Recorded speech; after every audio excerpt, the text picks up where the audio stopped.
বেড়েই চলেছে বৈশ্বিক উষ্ণতা। এর মধ্যেই চলতি গ্রীষ্মে স্মরণকালের সর্বোচ্চ তাপমাত্রার রেকর্ডের সাক্ষী হয়েছে বিশ্ববাসী। শুধু তাই নয়, বৈশ্বিক উষ্ণায়নের প্রভাবে দাবানল, খরা, বন্যার মতো দুর্যোগও বেড়েছে আগের চেয়ে কয়েক গুণ। এমন পরিস্থিতির মধ্যেই জলবায়ু নিয়ে ভয়াবহ এক তথ্য দিল মার্কিন বিজ্ঞানীরা। গেল কয়েক মাস ধরে এল নিনোর কথা শোনা গেলেও এবার আর আশঙ্কা নয়, এটি এখন সক্রিয় বলে নিশ্চিত করেছেন বিজ্ঞানীরা। বিশেষজ্ঞরা বলছেন, এমন পরিস্থিতিতে 2024 সাল হতে পারে সবচেয়ে উষ্ণ বছর। এল নিনোর প্রভাবে বিশ্বের তাপমাত্রা বৃদ্ধির হার 1.5 ডিগ্রি সেলসিয়াসের মধ্যে আটকে রাখার লক্ষ্যমাত্রা অতিক্রম হওয়ার আশঙ্কাও করছেন অনেকে।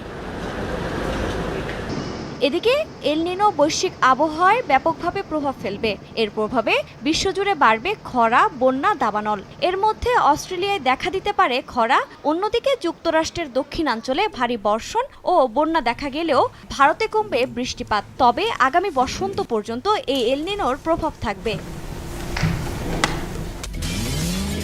এবার নগদ দিয়ে মোবাইল রিচার্জও জিতে নিতে পারেন BMW গাড়ি। প্রশান্ত মহাসাগরের উষ্ণ সমুদ্র স্রোত হচ্ছে এল নিনো। মূলত প্রশান্ত মহাসাগরের পূর্ব উপকূলের জলবায়ুগত চরম অবস্থা এটি।